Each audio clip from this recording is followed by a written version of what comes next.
biggest issues facing the world and facing the real estate industry today. There's no place that's more fitting to have that discussion than Miami, really. So, we've got a great panel of experts here, all based in Miami. And, before we dive in, I'm going to let them introduce themselves. So, Andrew? Sure. My name is Andrew Burnett. I'm an architect and the architectural practice leader from Florida with Stantec. We have offices globally. We're a global design firm, but we also have an office of about 80 or so architectural designers, MEP engineers, structural engineers, a couple blocks from here. And so we work on quite a bit of commercial high-rise work, whether that's mixed-use residential or hospitality work.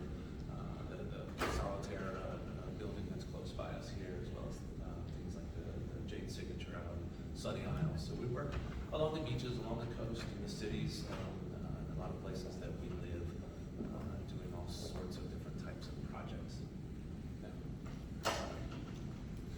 My name is Galina, and I'm the managing partner at DPZ Co-Design. We are urban planning and architectural firm. The DPZ stands for Andres Duani and Elizabeth Plater-Zyberg, who are our founders, and they have been visionaries through their lives, and they're my mentors. I have been with the company for about 27 years. I stopped counting. So we do urban planning, master plan communities around the country and around the world. We focus on sustainable design, on form-based codes, on resilient communities, infill and new projects, and we have a lot of presence in Florida. All over Florida, we have heard about a small town, Seaside, which started a whole movement called the New Urbanism, and our office is here in Little Havana in Miami, and we have an office in Portland and also in Washington, D.C. Thank you, Galina. I have a lot of respect for the work that DPC has done in Stantec, so it's an honor. My name is Tony Cho. I'm the CEO and founder of the Future of Cities platform, which is a multi-pronged platform that aims to impact the lives of 1 billion people through innovations in the built environment. We're part think tank, part real estate investment and development company focused on ESG outcomes. And we have a venture capital ecosystem that's investing in technologies that are innovating for the built environment. I'm a native Floridian. I'm also the founder of Metro One Commercial.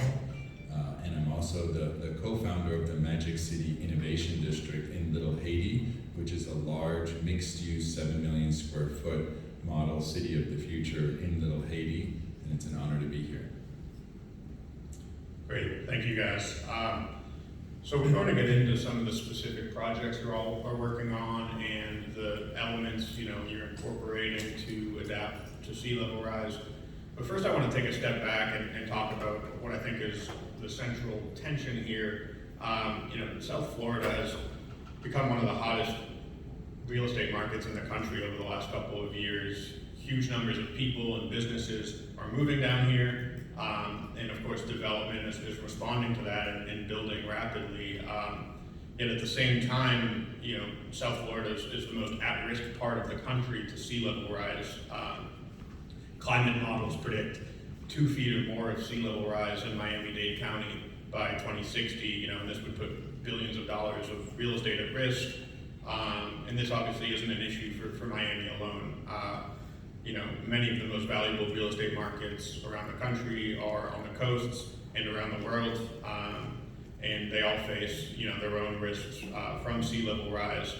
So my first question, given how much growth and development we're seeing here in Miami and South Florida, do you think the real estate industry is paying enough attention to the long-term risks of sea level rise, as they're building these projects right now? Start with Andrew. Sure. Certainly, I think that it's on the radar of all of our clients. Certainly, it's been increasing in recent years as reality starts to set in that we're facing increased insurance premiums. We're facing increased risk from financial lenders. Projects are starting to realize there is a financial project to move forward to show how you're addressing a changing planet. And you know, on the coast it may be sea level rise, or it may be addressing high velocity, you know, hurricane zones, that sort of thing. But there are different pressures in different parts of the world that we have to face, and we have to face it in a resilient manner. So, you know, lenders are asking, and insurance providers are asking, what are you doing to address a more resilient built environment? They're not prescribing what to do, because what to do is the harder part of the question. And it's the part that we're all focused on, I know, in this panel, and probably in this room as well. What are the simple solutions, and what are the aspirational solutions to address a problem that's going to require, it's going to require a sum of all parts approach, little things and big things at the same time to address it. So financial pressure may be one that's coming, and it's one that I think our clients are starting to realize, and they're asking us, what can I do to show my financial lender or my partner that I'm addressing it appropriately? Because the answer isn't there, they're looking for the answer. And so that's what we're spending a lot of our time trying to say. Here's some ideas, here are things you can do, here's what we can do to make little change and big change simultaneously. Is that something that you're seeing ramp up more recently, that financial pressure, you know, coming from lenders?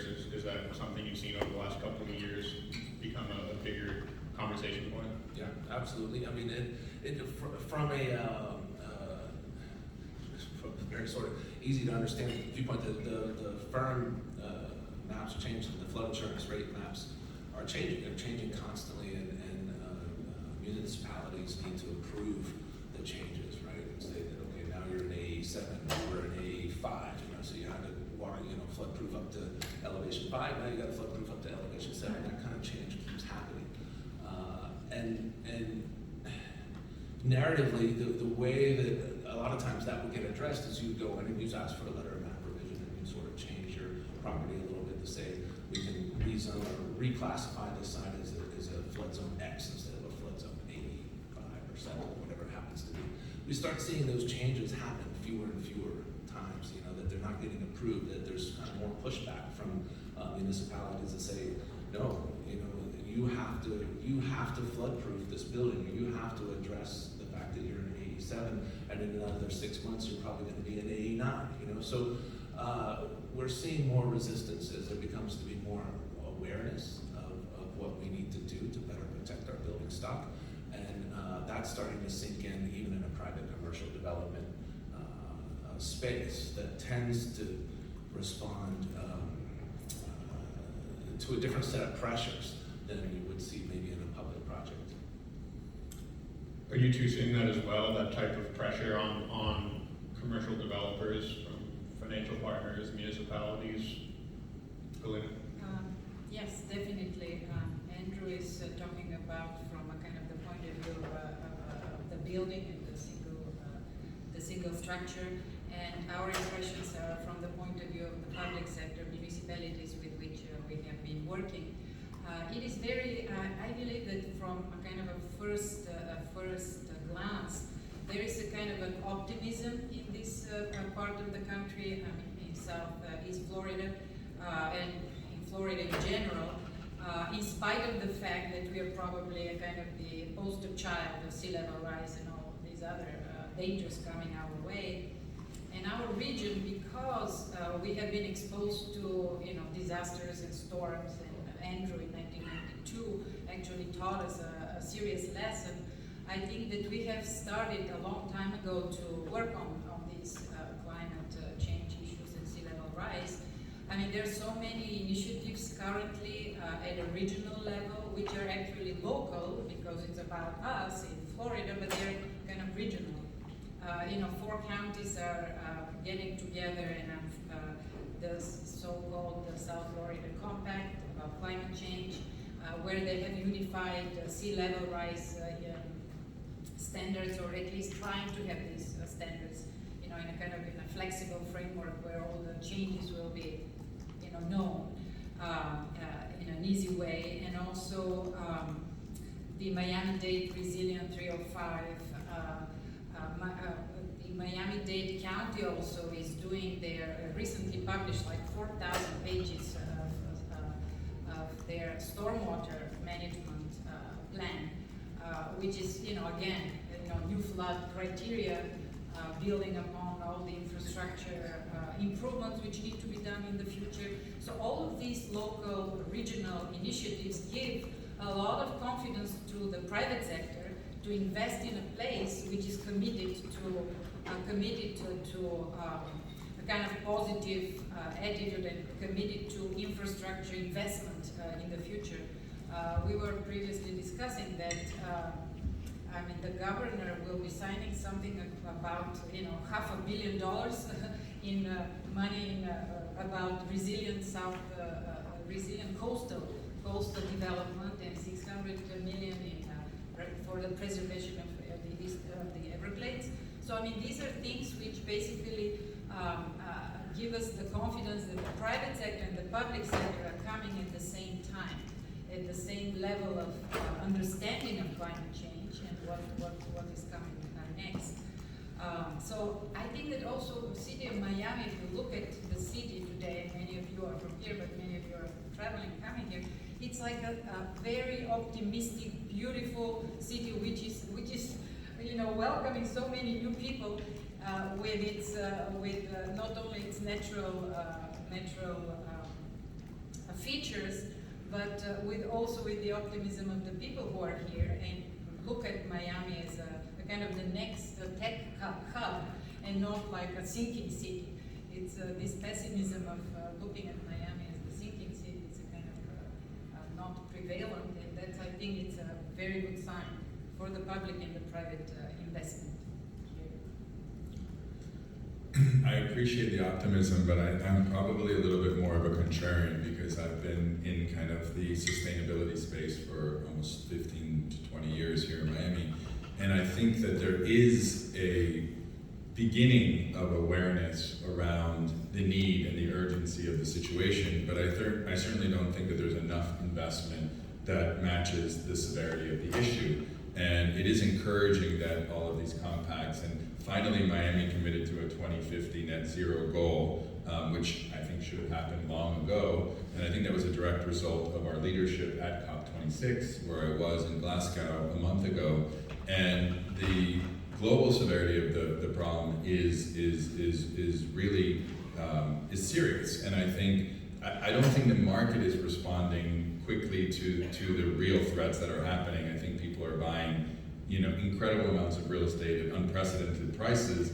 Simultaneously, we're seeing the Fed defunding coastal flood insurance, and we're seeing certain banks that are not giving more than 30-year mortgages in the state of Florida. I don't see that reflected in the price, and I think that we do have the opportunity to become the poster child of climate solutions. But there's not a tremendous amount of climate tech, for example, here in Miami, and that's something that I want to see more of. We're now the capital of capital, the capital of crypto, the second most expensive place in America, which has its own host of challenges when you're attracting companies and talent and things like that. But what we do know is there's all different forms of capital that are now in Florida, and I think with the smart intellectual capital and financial capital we have now, the investments can be made. And I do think that county government, city government is aware of the issue and knows that it's a major threat to our survival. And I do think that we have the opportunity to reinvent ourselves, but I do think that more investment needs to be made into the built environment, into both the strategy of mitigation and adaptation at the same time. And mitigation, as you said, is a global strategy. And if you look at the IPCC report that the UN released a month and a half ago, with the current agreements globally, we're not going to meet our 1.5 degrees Celsius threshold where things start happening. And so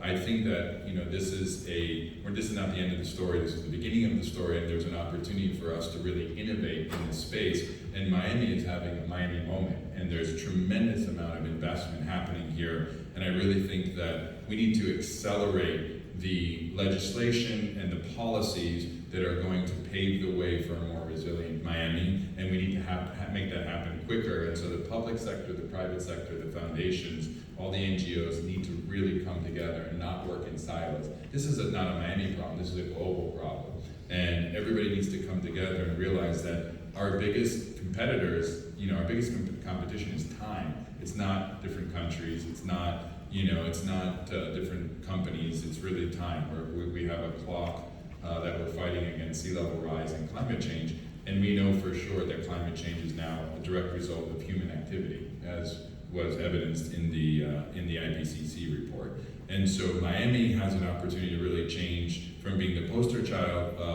of sea level rise to climate solutions and a resilient city on many different capacity. We built the Venetian Islands; those are man-made islands. We built Miami Beach, so those are barrier islands. So that was done 100 years ago. So I think with that same level of innovation and creativity, we certainly can solve many of the issues. And I'm a big believer in human innovation and ingenuity. And I think that once we're up against the wall, which I think we are now, I think we can solve most of these challenges. Yeah, that's really interesting. You touched on a few things I want to go back to. But one is that you said the market is not responding, and people are still buying $1 million homes on the coast that could be flooded. And I mean, why do you think that is? Why do you think people aren't taking that into account when purchasing these homes? Are the prices not accurately reflecting the risk or the insurance premiums? Or why do you think that the real estate market is still operating the way it is with that level of demand in these high-risk areas? I think particularly in the luxury sector, it's really a tax situation. It's short-term thinking and mid-term thinking, and we haven't seen the pricing of insurance premiums or the cost of new regulations to make things really reflect the actual cost. I mean, you've seen this algal bloom in Biscayne Bay. We have the manatees are in crisis. Gopher tortoises are in crisis, and we don't look to those. What is that? How do you define the health of a city? The way I define the health of the city is more of a holistic approach. How is how is your water? How is your air quality? How are all of your national parks? And yes, fortunately, this year was a big year for conservation. The Florida Wildlife Corridor was established, which is going to allocate hundreds of millions of dollars toward land conservation to protect panther habitat and other things. And what people don't realize is that there's two sides to every story. There's the urban story, and then there's the suburban and the natural environment and the biodiversity story. And so we have to really plan for smart density and can't allow this suburban sprawl to happen all over the state, because that's accelerating the climate crisis that we're having and creates heat islands and all these other environmental disasters. And so we need to promote density within the urban cores, and we need to protect, natural habitat outside of the urban core. But Florida's natural tendency is to build large, 10,000, 20,000 unit subdivisions, which is all concrete and with non-native species. And so it needs to be more than just it needs to be a multi-regional statewide plan that happens. It just can't be, isolated. South Florida is doing its own thing, and Orlando and Jacksonville and Tampa are doing their own thing. It needs to be statewide and really more coastal planning, throughout the country. And I think that that's what needs to happen. It's interesting you mentioned the suburban sprawl. I know, Galina, you've done a lot of work on that topic, right? I mean, do you want to talk about that and what types of communities you think need to be built to adapt to the future of sea level rise that we face? Yes, definitely. I mentioned the new urbanist movement, which actually started the fight against sprawl about 40 years ago. And yes, what we did then, or at least my predecessors and mentors, is they started creating new communities which will show a different model. And I just wanted to mention briefly some of these models which have been around for already 30, 40 years, like for example, Seaside, this little resort town which was built, started building in 1980, which actually showed the rest of the country and the rest of Florida that things actually can be brought back to certain much more common sense type of approaches to urban planning, which what I mean is that It's, you know, it's a connected network of streets. It's a compact development. It's exactly the opposite of suburban sprawl. It's mixed use. You have the shopping and the restaurants and the living and lodging over there. You know, it started as a resort. Now it's becoming much more full-time community. But all these things are close to each other. And with this model, you know, the new urbanist movement, and many urbanists, not only the urbanists who are called urbanists, you know, people who care about the urban environment have been looking at these walkable communities and building them around the country, around the world for many, many years. The thing is that with Seaside, actually, some of the first environmental principles were explored kind of on the ground without that much money. You know, we're talking about technological progress and like really high technology, how we can resolve some of the sea level rise and climate change things with technology. And some of this technology was in our traditional Floridian towns. And that technology is called good urbanism, good urban planning.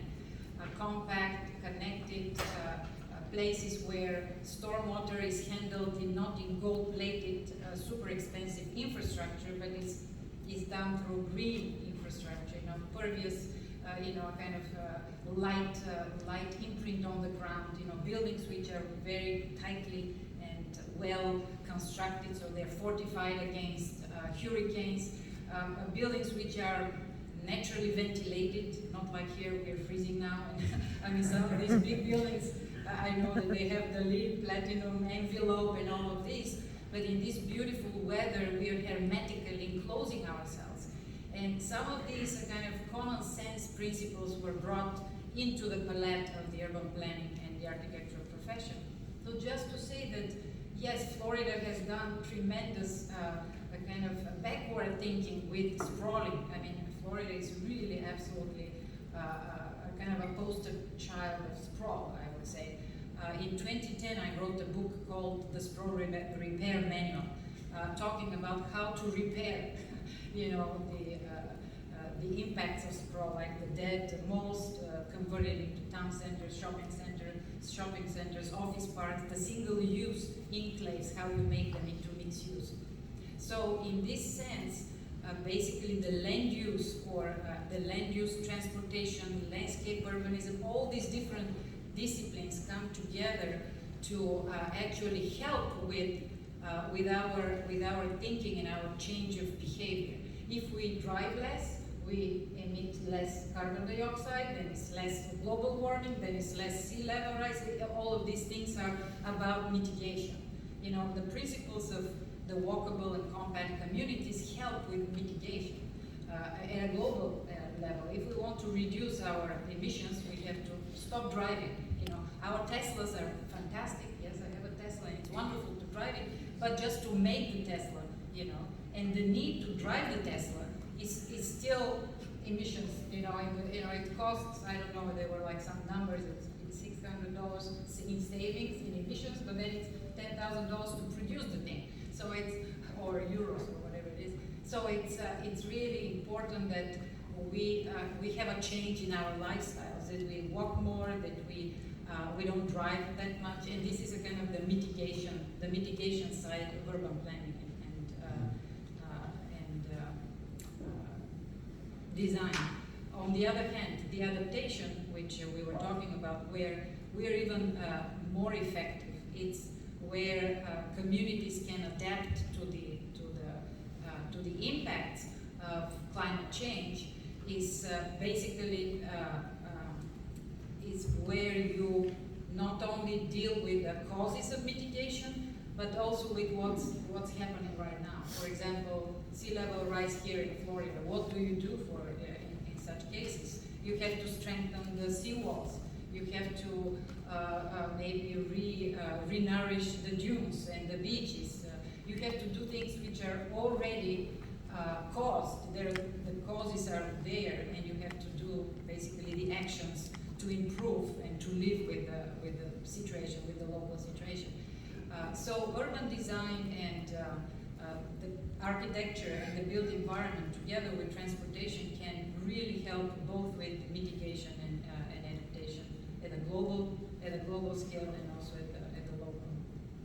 Absolutely, and I'm glad you touched on the difference there between mitigation and adaptation. I think that's an important distinction because the real estate industry, has a lot it needs to do on the mitigation side in terms of reducing emissions. The built environment is one of the largest, contributors of carbon emissions. But I want to focus, the rest of this sea level rise conversation on the adaptation side. Because regardless of how much mitigation we do, like we are seeing the sea levels rising at a faster rate, and it's going to happen.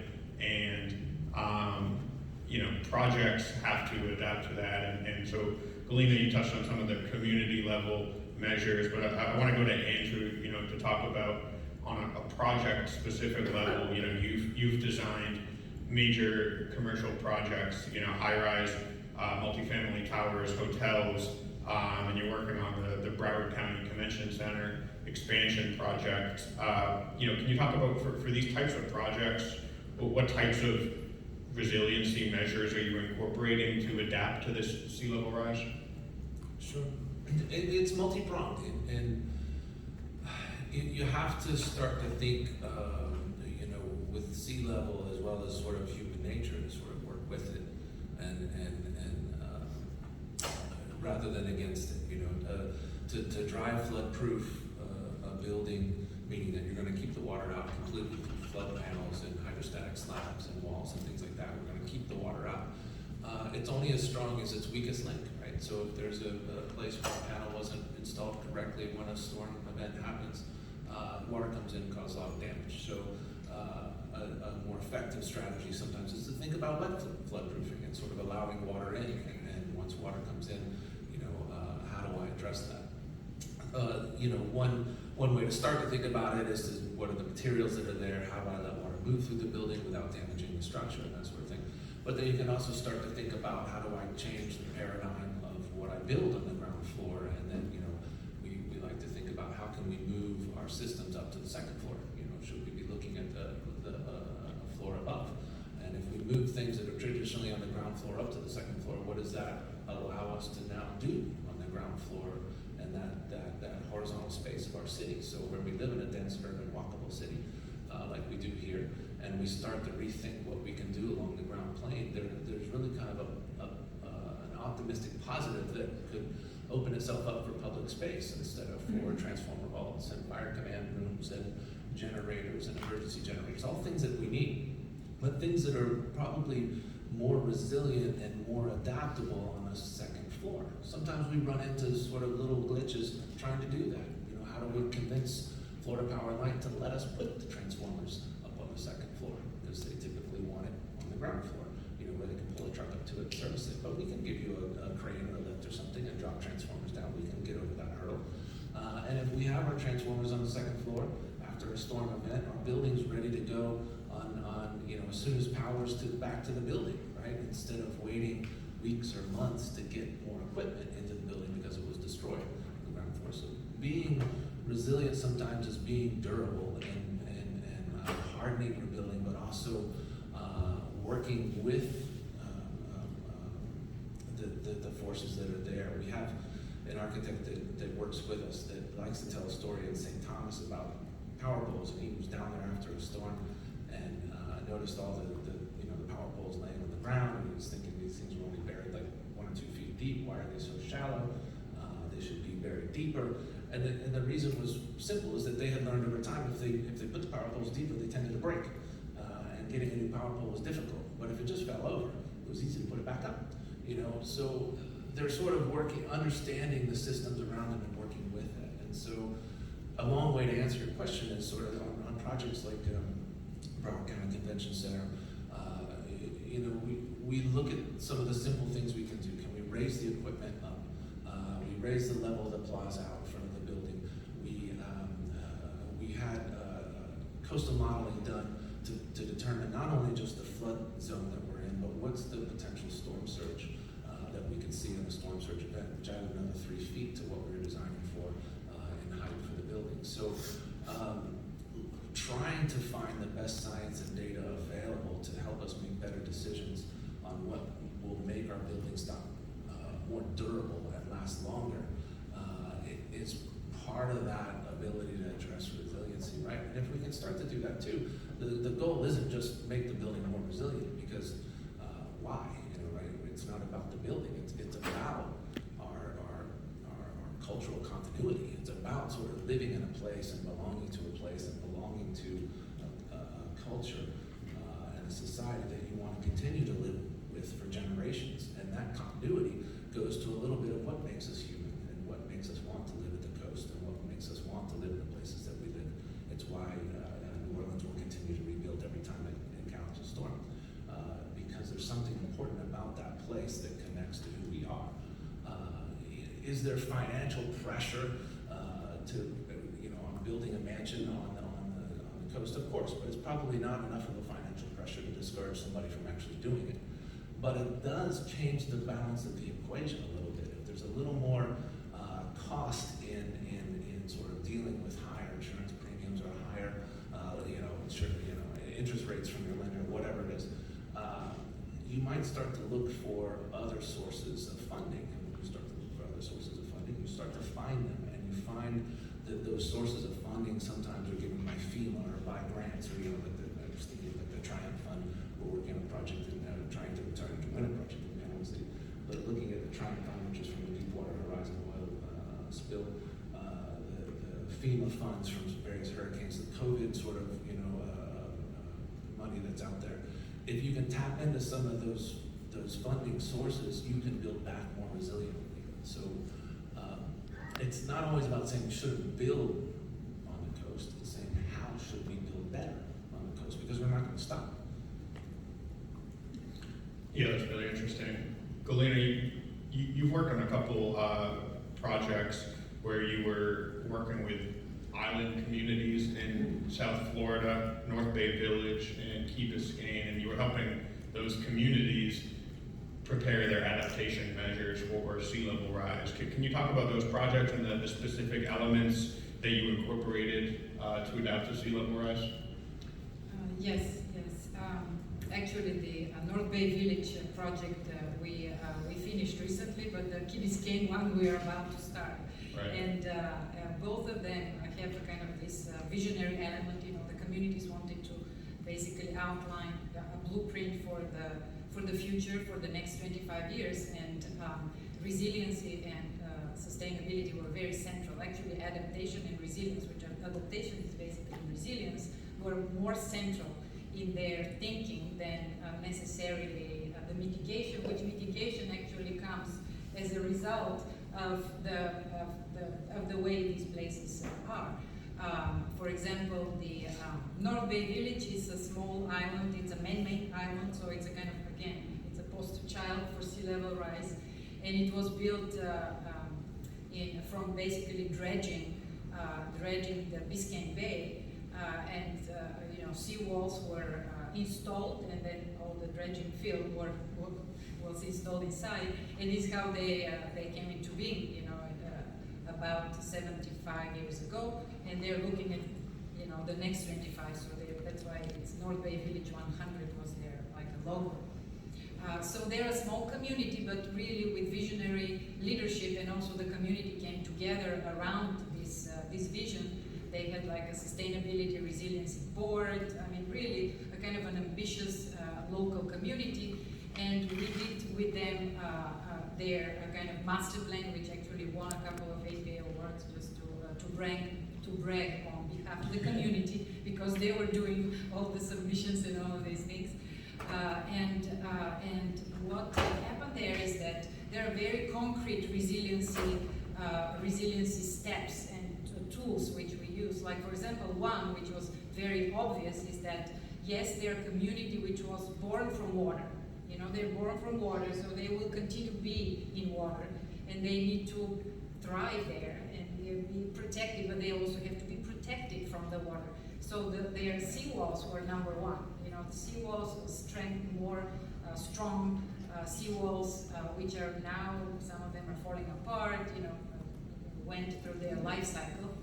So strengthening and creating special standards for these seawalls. Many of them are currently in private hands, basically on private property. So coming together with unified standards, which are some of the highest and the most stringent. They decided that they can do that at like 7.5 feet, basically. And also to incorporate different, more innovative materials. They were working closely with the University of Miami, for living walls and things like that, like experimenting with different materials. So all these experimental things are happening right now in North Bay Village.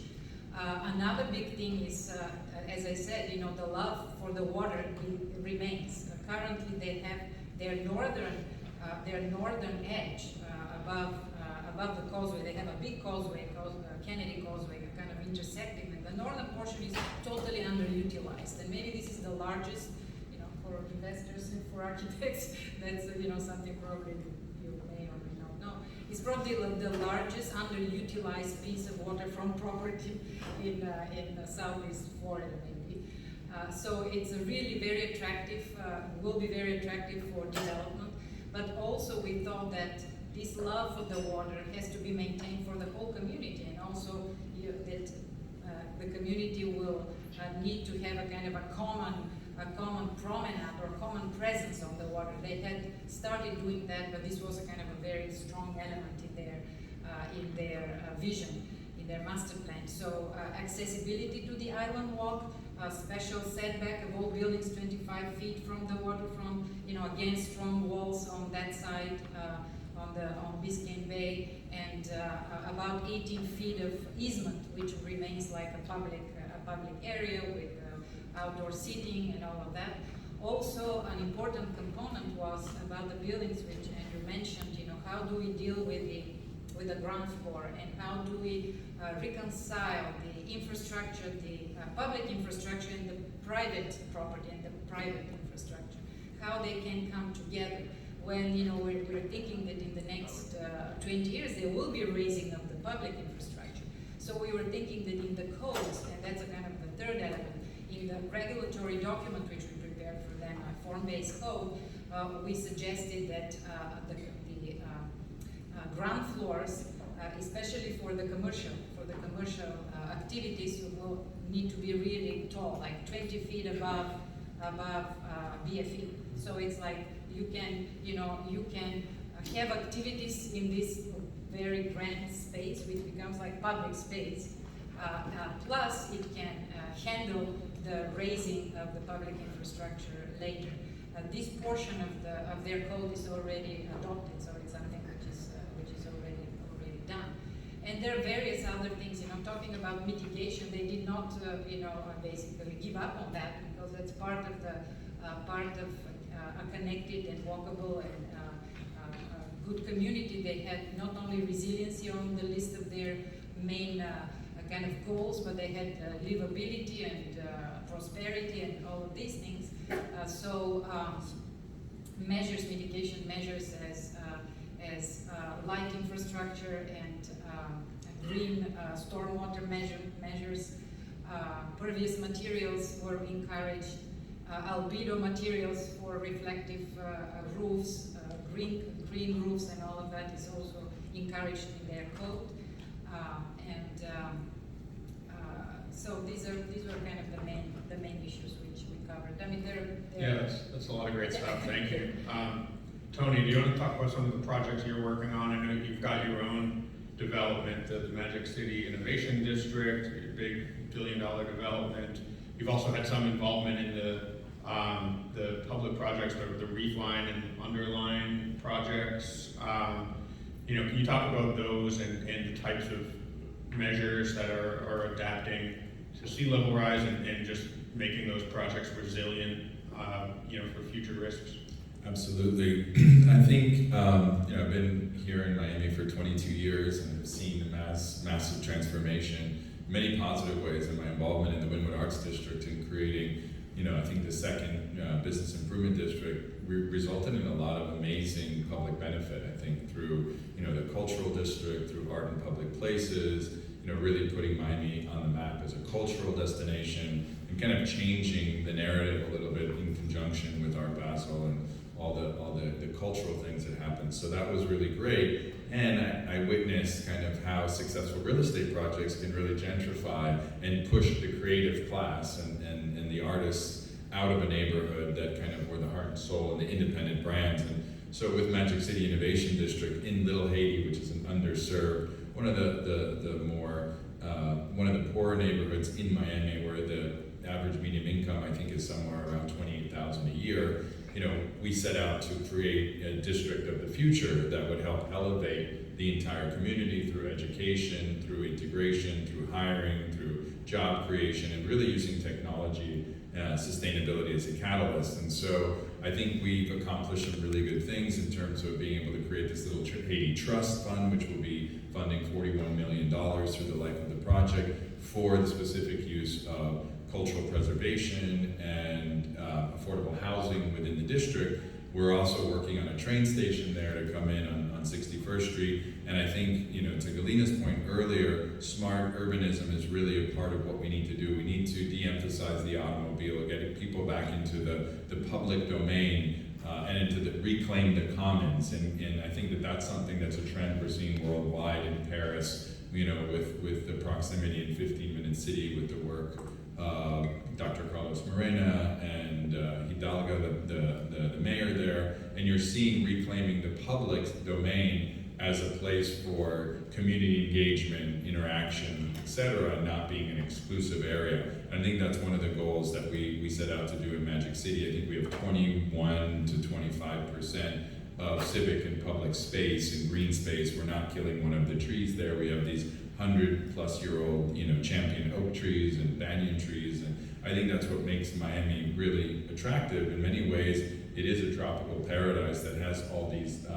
natural assets: Biscayne Bay, Oleta State Park, the Everglades, the Keys. I mean, we have so many assets at our disposal, and so I think preserving that and incorporating in what we call rewilding cities and reincorporating through biophilic design this green that what you feel when you go into nature, into the built environment, into the urban context, is a real fundamental part of what we really feel is important. So we're approved to build 7 million square feet. One of the projects that we want to do is a net zero workforce housing project that's creatively funded with some of these funds that we're talking about, so that we can do geothermal and solar panels and breathable walls and all the things that you talked about. Those things cost money, and I think that's why a lot of people don't want to do it. But I argue to public officials and the public sector in general, if you have developers and investors willing to prototype new solutions, support them, incentivize them, give them dollars to prototype these projects and to experiment with these projects.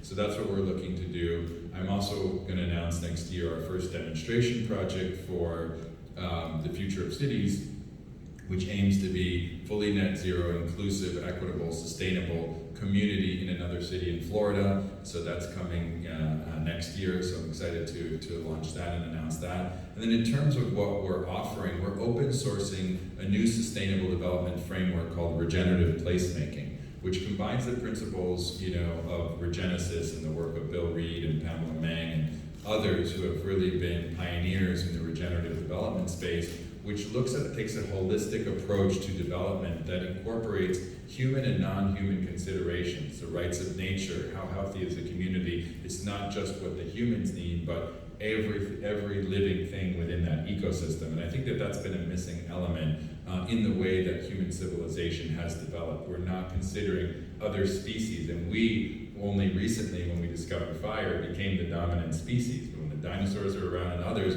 we were not the dominant species. And our ingenuity and our intellect really advanced us to the point where now we are the dominant species. And we have all the technological solutions and all the resources to solve the problems. We just need consensus that climate change really exists, because there are still political leaders that argue whether this is a real issue or not. So I think that's part of the issue.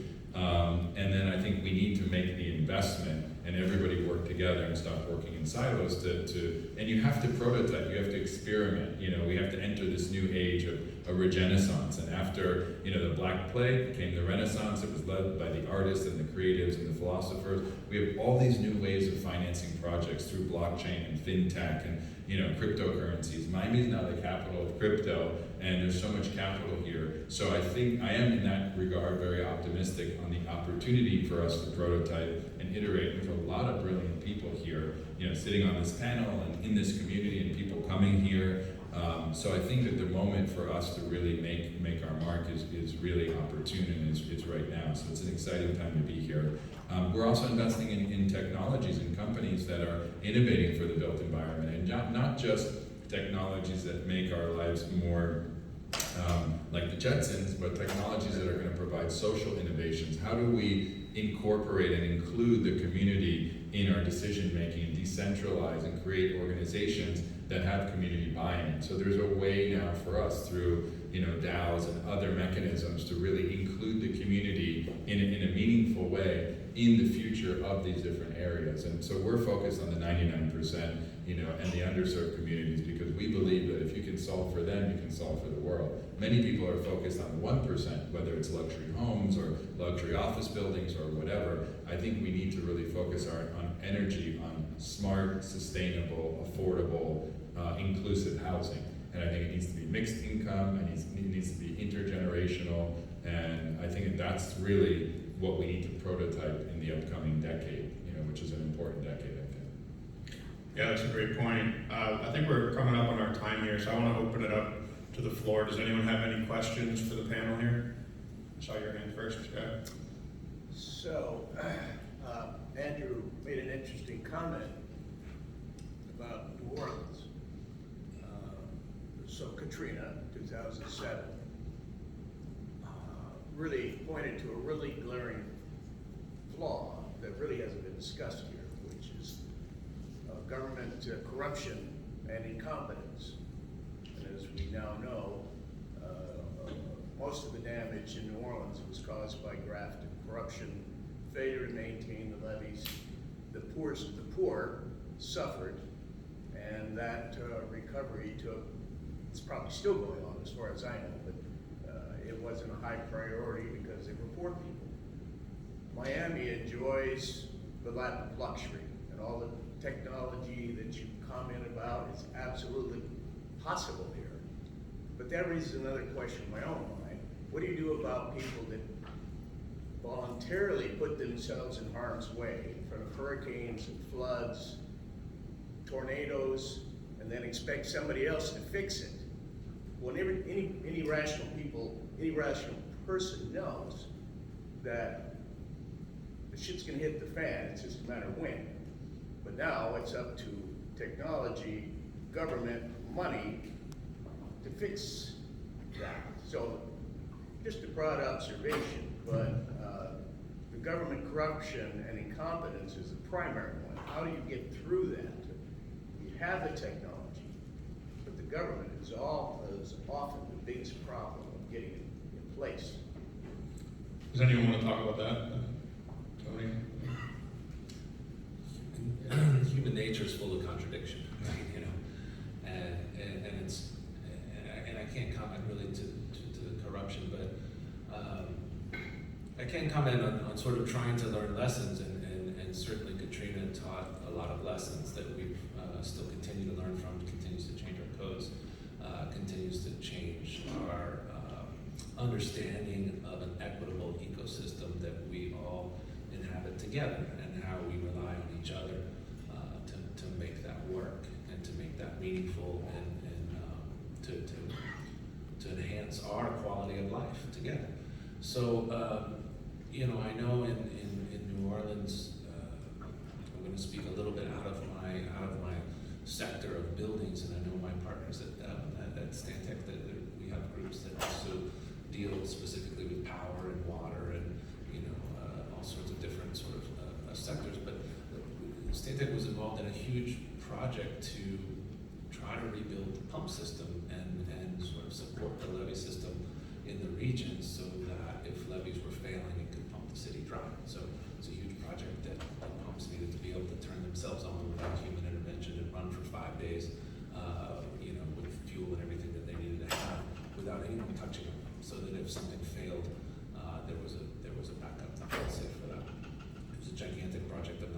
billions of dollars went into it, but I know a lot of offices were working on it. And I was excited to hear sort of in the news indirectly in the last year sort of how well the levees performed for the last year. That region got hit pretty hard in the last 2 years with several hurricanes, several storms that sort of battered them over and over and over again. It seemed like somebody was out to get that region. And but the situation there has improved because lessons were learned, and maybe not as quickly as we'd like, but we have to take it step by step. Any other questions? In the back, yeah. Where do you guys get your climate risk data for individual properties? I know there's a lot of for-profit and free options out there. Where do you like them? Climate risk data and Yeah, how sensor. much is this area to flood?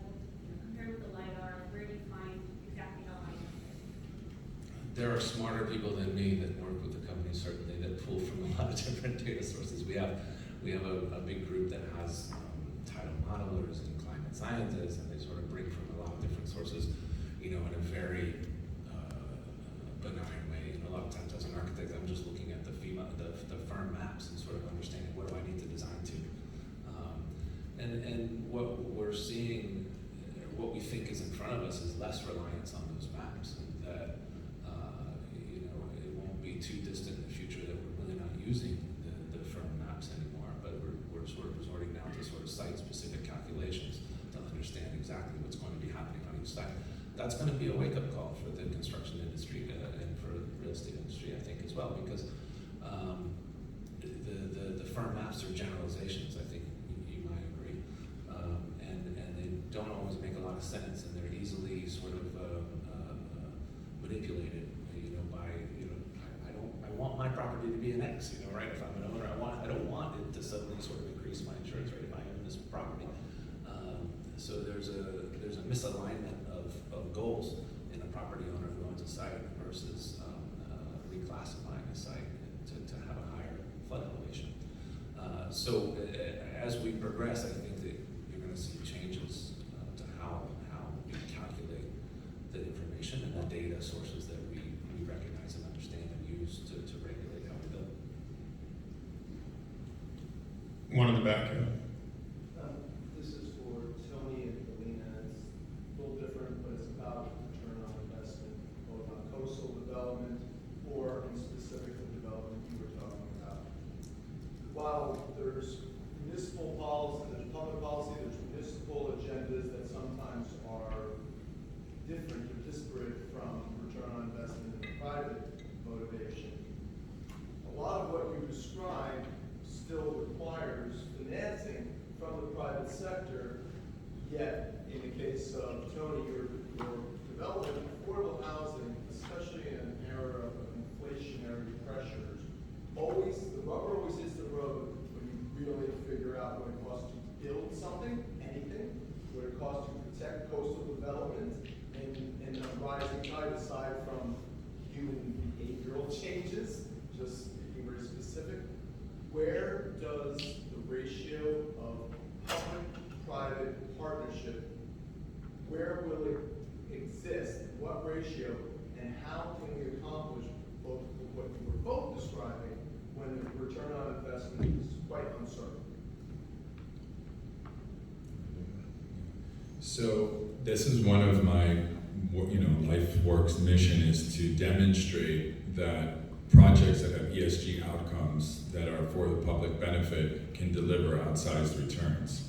And in the projects that I've worked in Wynwood and Little Haiti, the returns have been phenomenal, but that has also been at the expense of gentrification and other unintended bad consequences, I would say. And so I think the next generation of projects that we're looking to do is how do we mitigate those negative external outcomes for the environment and social inequalities that develop as a result of successful projects that give a good return to few, and how do we kind of share the wealth in this process? And I think that the key is successful public-private partnership using new mechanisms like blockchain and crowdsourcing and inclusivity and public spaces and public domains. And I think that with the right projects, if you're thoughtful, I think the affordable housing model is broken. I think that it hasn't really served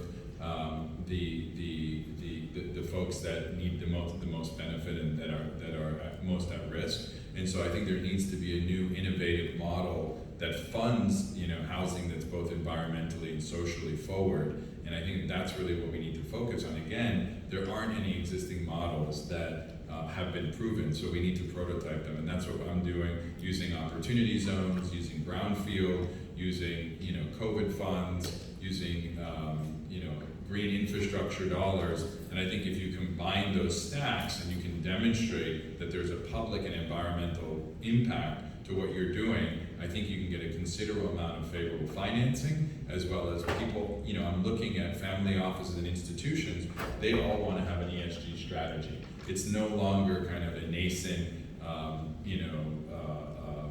nuanced group of people. Everybody is interested in impact. People are not interested in investing in sin businesses as much before, and they want to be part of the solution, not part of the problem. And you can demonstrate in many ways that you can make money doing the right thing. And so investing in clean tech and innovation and social innovations, I think, is gaining a lot of momentum.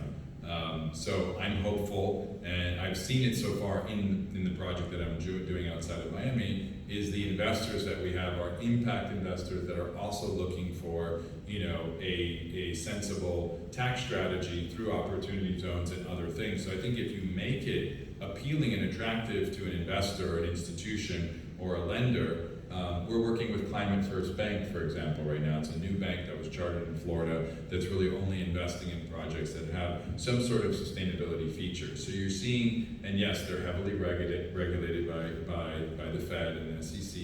And, they're a bank, they're a chartered bank. So, but they're really kind of forging the way, and there's all different types of lending institutions and alternative lending institutions that are looking to these types of projects that are willing to take more risk. And so I think that the public sector and the private sector needs to be willing to take more risk for a better outcome, not only for themselves and for their own pockets, but for the triple or quadruple bottom line. And I think actually within the next 5 to 10 years that the regulatory climate is going to prohibit us from developing projects that don't take the social and environmental considerations into account when approving projects or when doing regional urban planning or that type of thing. So I think if you don't get ahead of the curve, you're going to get lost in the dust, and you're not going to be familiar with this vernacular or the types of incentives for doing these projects. And I think we need to beef up those incentives to accelerate transition to a more regenerative future that allows for people willing to do these types of projects to make not only the equivalent returns of a traditional real estate project, but outsized return for doing things that are solving big, hairy problems for society.